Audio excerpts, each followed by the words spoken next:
Familia, seguimos con nuestra serie Familia, válgame la redundancia. Esta es ya nuestra tercera semana de la serie.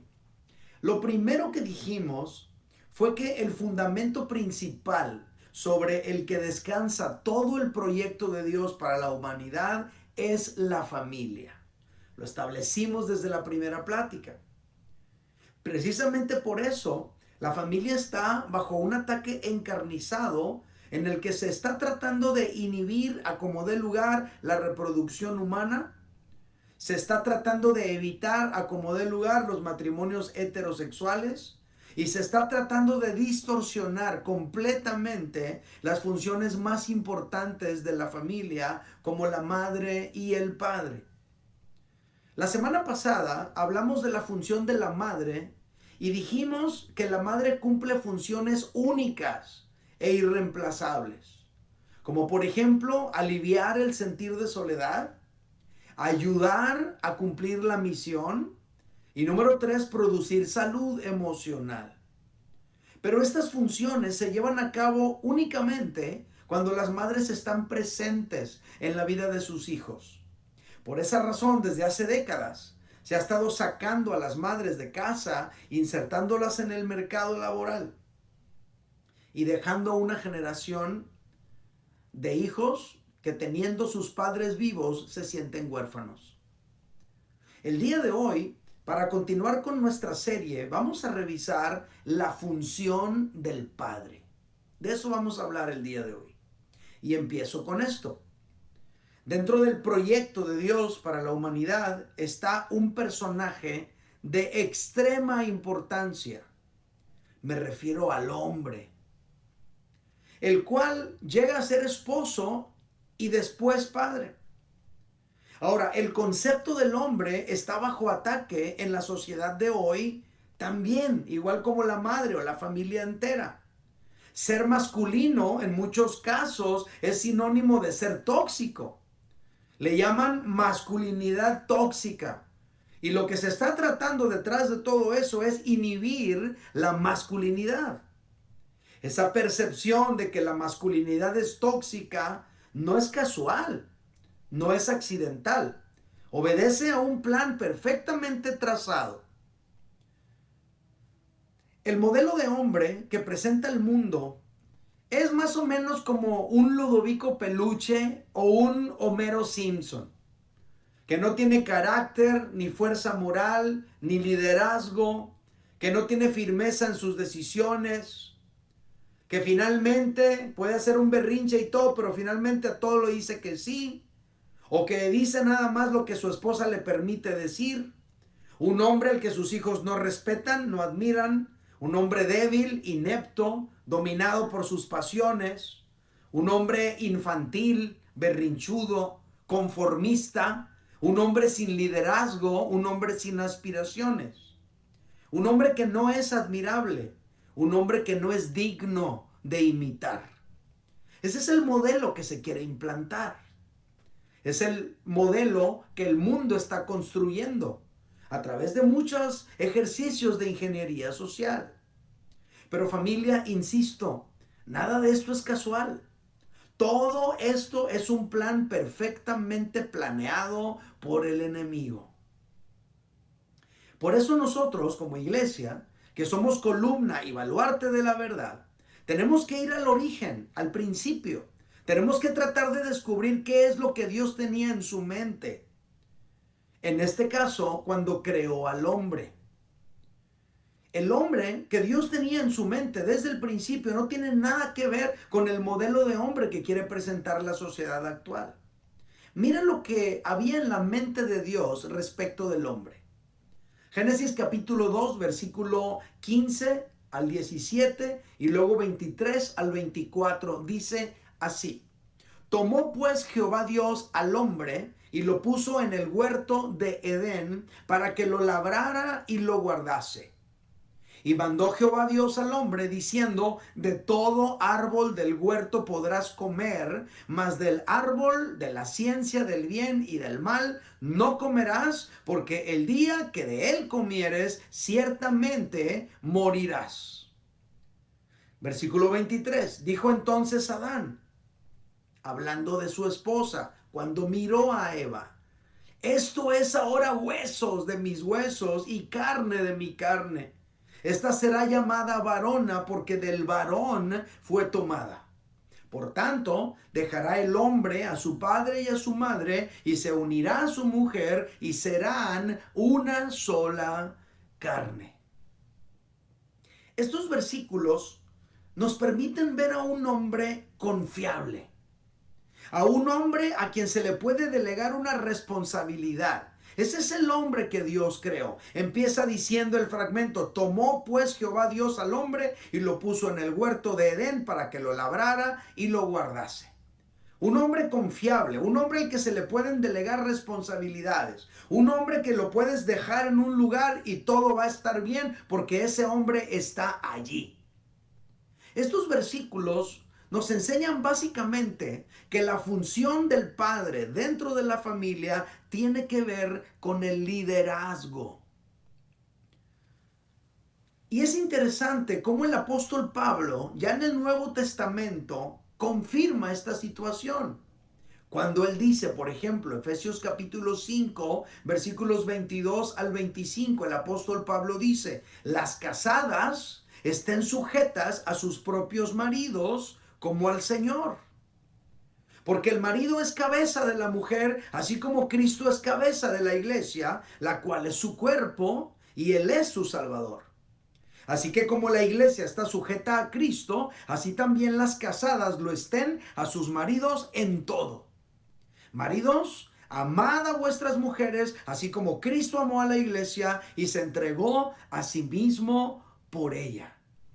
Hay una similitud entre lo que está escrito en el Génesis y lo que el apóstol Pablo está escribiendo aquí en Efesios capítulo 5. Hay un paralelismo, hay una misma concepción de cómo debería funcionar un padre, de cómo debería funcionar un hombre.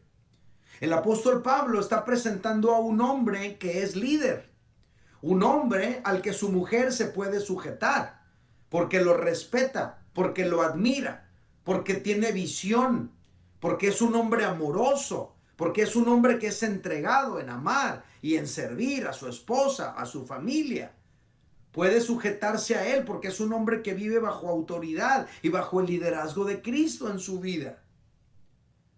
Así es como concibe el apóstol Pablo al varón y coincide perfectamente con cómo Dios definió que debería ser el hombre en el principio.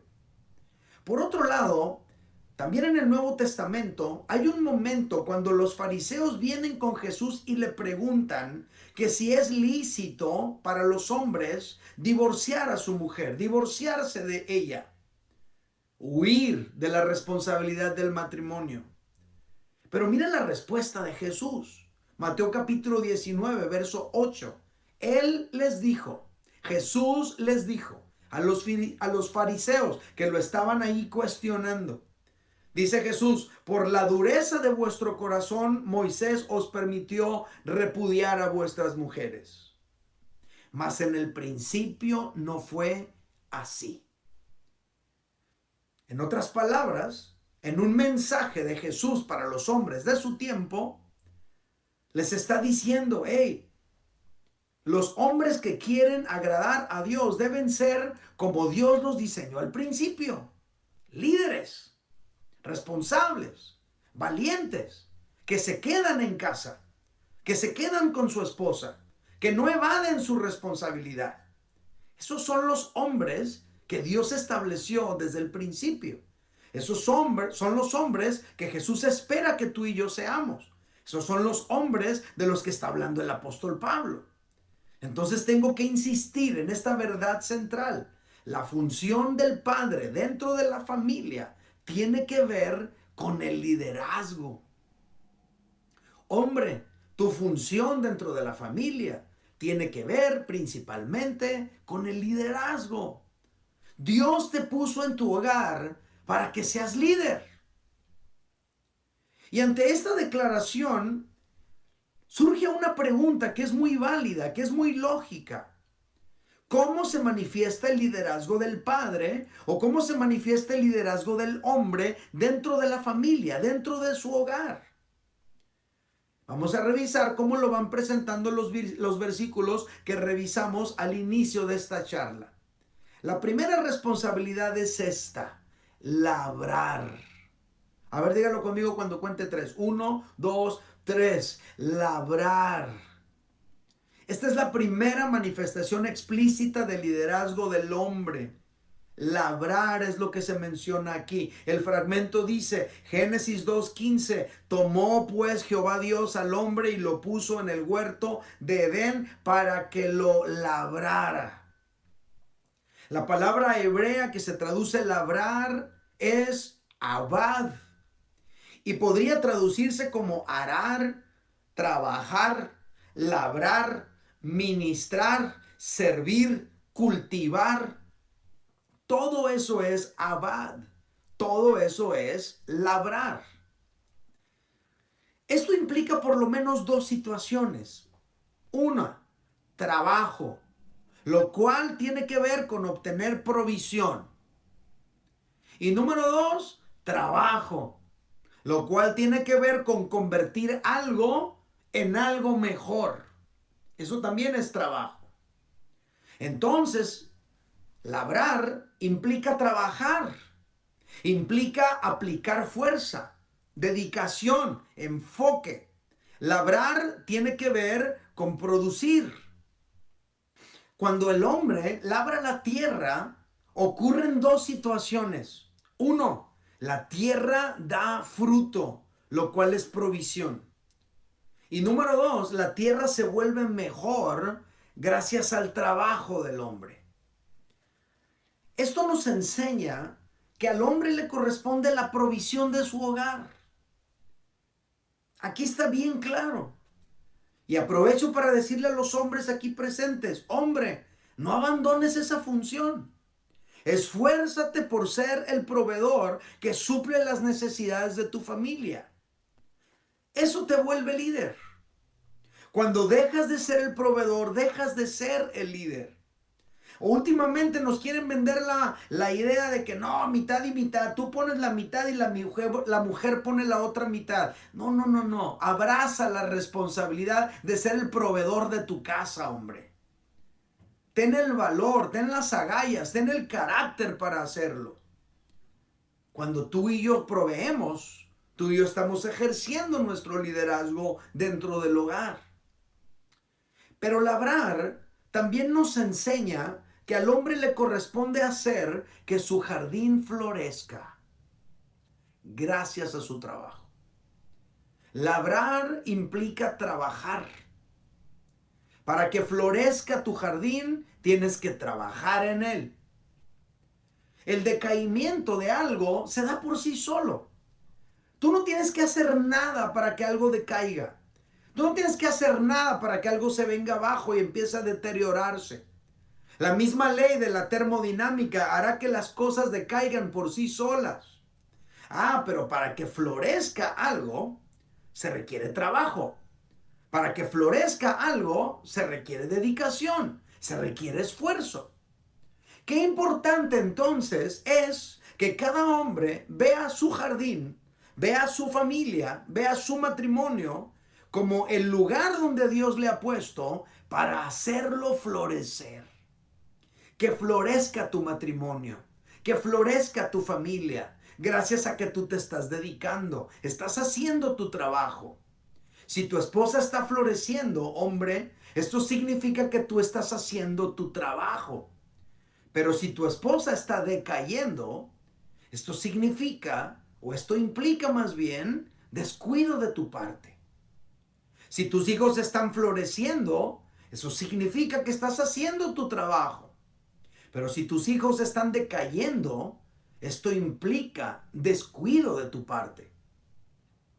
Si tu matrimonio y tu familia están floreciendo, esto significa que estás haciendo tu trabajo. Pero si tu matrimonio y tu familia están decayendo, eso implica descuido de tu parte, hombre. Entonces el hombre ejerce su liderazgo trabajando. para proveer y trabajando para hacer su familia florecer. Eso es parte del liderazgo del hombre. Labrar, trabajar. Número 2. ¿Cómo se manifiesta el liderazgo del padre? El liderazgo del hombre. Número 2. Guardar es la siguiente palabra. Una de las funciones del padre es guardar, es decir, cuidar. El hombre es responsable entonces de la seguridad de su jardín, entiéndase, su familia. Génesis capítulo 2, verso 15 dice: tomó pues Jehová Dios al hombre y lo puso en el huerto de Edén para que lo guardase, dice. Es la segunda responsabilidad.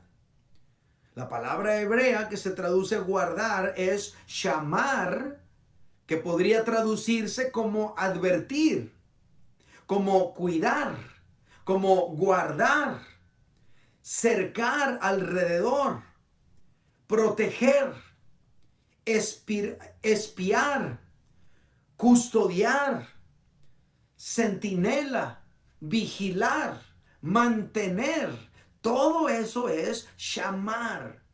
Aquí nomás le pusieron guardar. Pero esto nos enseña que a los hombres nos corresponde asegurarnos de que no entre ningún extraño a nuestro jardín. Que no entre ningún enemigo, ningún peligro a nuestro jardín. Entiéndase, a nuestra familia. Ese extraño podría ser una ideología, una mentalidad, una práctica. Esa situación extraña podría representar todo eso. Una ideología rara que se mete ahí a tu familia, con tus hijos, con tus hijas. Una mentalidad, una práctica que no es correcta.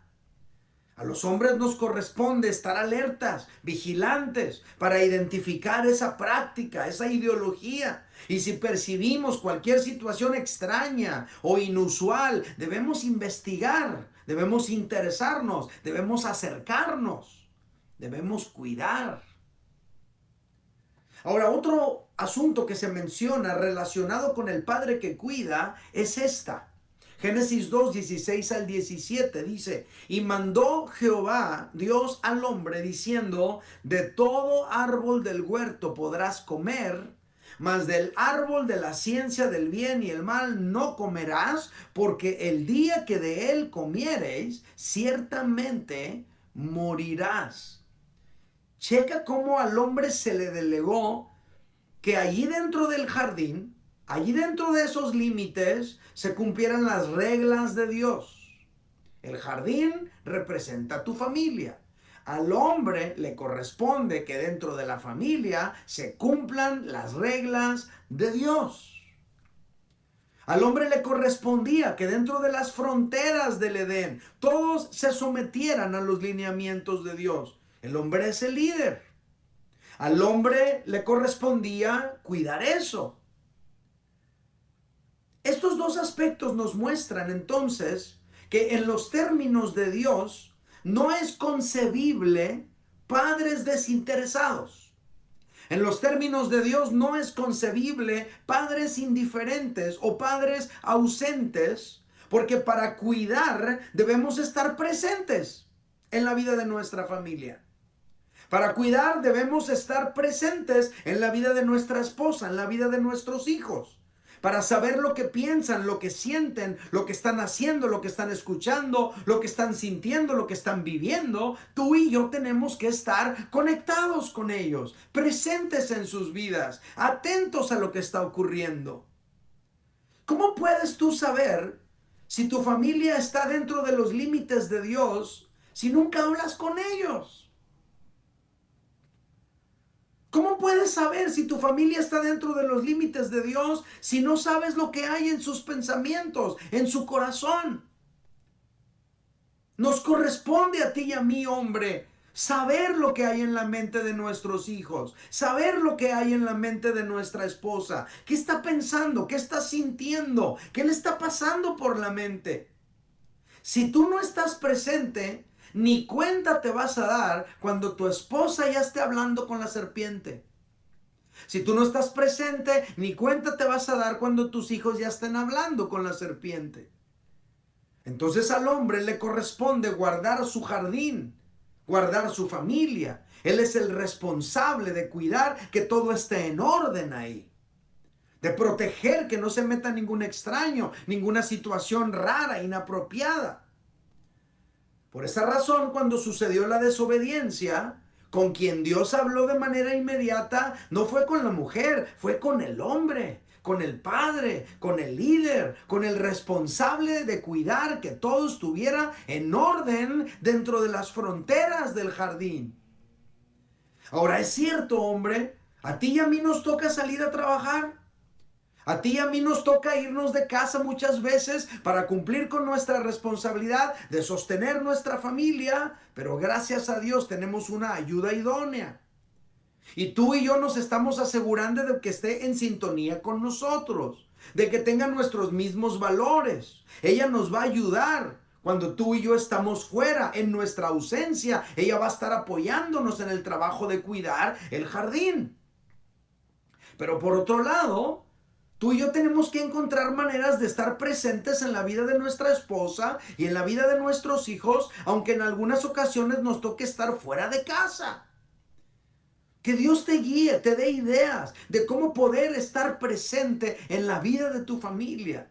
De una manera o de otra, hacerles saber a tus hijos que estás al pendiente, que te interesa lo que les está pasando. Una llamadita de vez en cuando, un mensajito de vez en cuando, o hablar con ellos en la mañana, orar por ellos antes de que vayan a la escuela. Hacer tu trabajo de estar presente en la vida de tus hijos. Hacer tu trabajo de estar presente en la vida de tu esposa para que puedas cuidarlos. Es importante. Y número 3, ¿cómo se manifiesta el liderazgo del padre? Número 3, afirmar. Afirmar. El hombre manifiesta su liderazgo afirmando a quienes Dios puso bajo su responsabilidad. Eso lo encontramos aquí en estos fragmentos de la Escritura. Mira qué ocurrió cuando Adán miró venir a Eva hacia él. Versículo 23. Génesis 2:23. Dijo entonces Adán: esto es ahora hueso de mis huesos y carne de mi carne. Esta será llamada varona porque del varón fue tomada. Aquí dice, dijo entonces Adán. Aquí no dice que Adán pensó, aquí dice que Adán habló, Adán dijo, Adán expresó. Esto nos enseña, hombres, que la afirmación se expresa con palabras. Esto nos enseña que la afirmación no le sirve de mucho a tu esposa si se queda en tus pensamientos. Tú y yo tenemos que decirlo con palabras, tú tienes que pronunciarlo, tú tienes que hablarlo. Por eso Proverbios dice, Proverbios 27, verso 5 dice, mejor es reprensión manifiesta que amor oculto. En otras palabras, ¿de qué sirve que tú tengas un amor muy profundo, pero está escondido dentro de tu corazón? Nunca emerge al exterior a través de tus palabras y a través de tus acciones. ¿De qué le sirve a tu esposa que dentro de tu mente tú la ames si nunca lo expresas con tus palabras?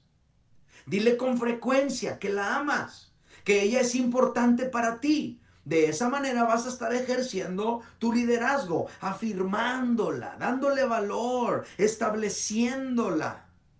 Es parte de nuestro trabajo como hombres. Pero aquí también encontramos otra manera de afirmar a nuestra esposa y a nuestra familia, y es esta, dándoles prioridad. Aquí dice, Génesis 2:24, por tanto, dejará el hombre a su padre y a su madre y se unirá a su mujer y serán una sola carne. El hombre debe aprender a dejar algo a un lado para poder unirse a su esposa, para poder unirse a su familia, dedicarse a su familia. Esto significa hacerlos tu prioridad antes que otras cosas.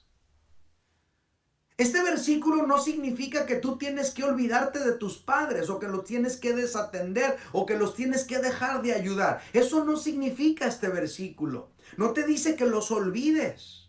Lo que este versículo te dice es que hagas de tu esposa y de tu familia tu prioridad. Cuando tú haces eso, tú los estás afirmando, les estás haciendo saber y les estás haciendo sentir que son importantes para ti.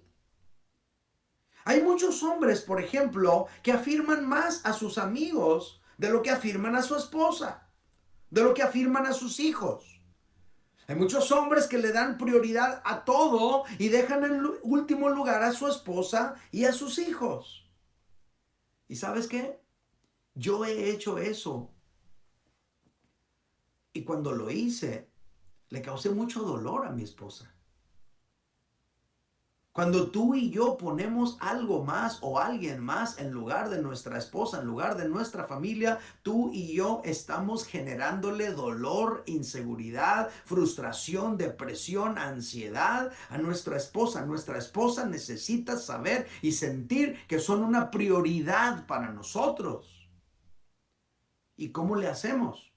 Lo hacemos cuando les afirmamos con nuestras palabras y lo hacemos también cuando les damos un lugar de prioridad antes que otras cosas en nuestras vidas.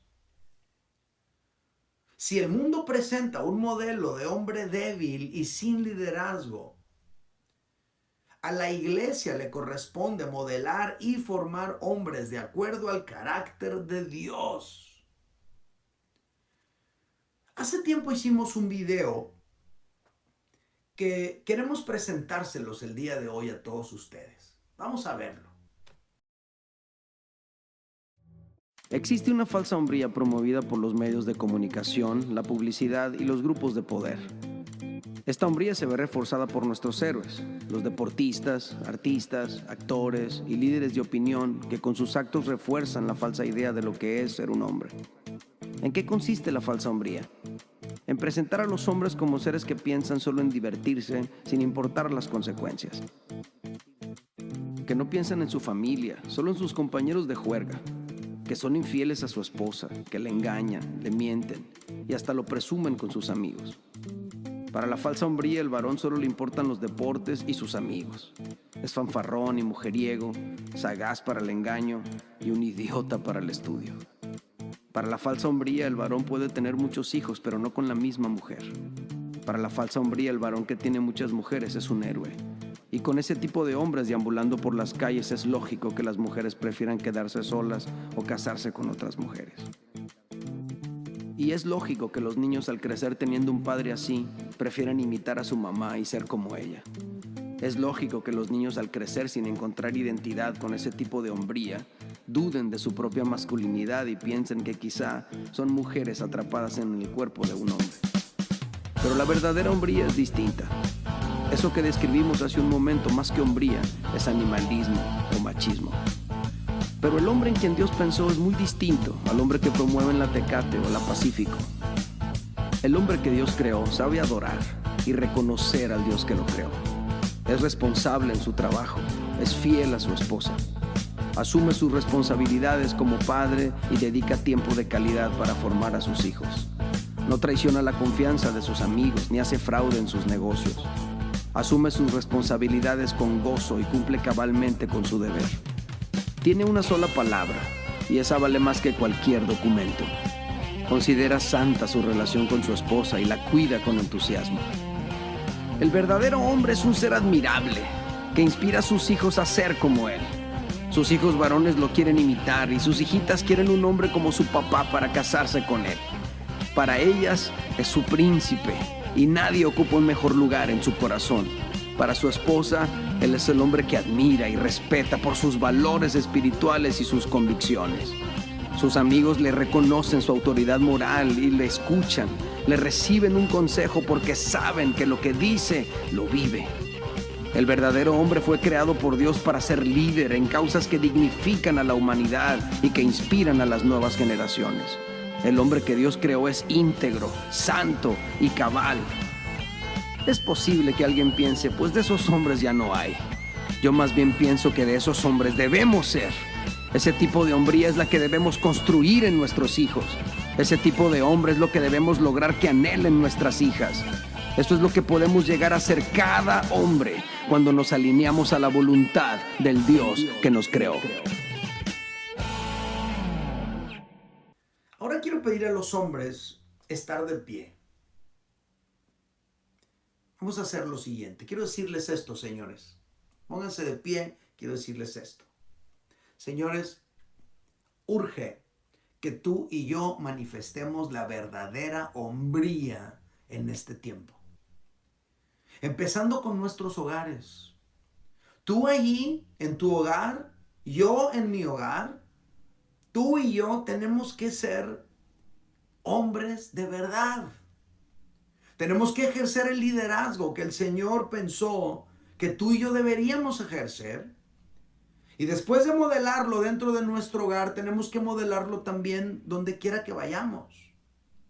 Señores, no es masculinidad tóxica que tú tomes decisiones de acuerdo a la voluntad de Dios y te mantengas en ella. Eso no significa masculinidad tóxica, eso significa liderazgo, firmeza, hombría. No es masculinidad tóxica que tú tengas un carácter firme y una visión enfocada basado en la palabra de Dios. No es masculinidad tóxica.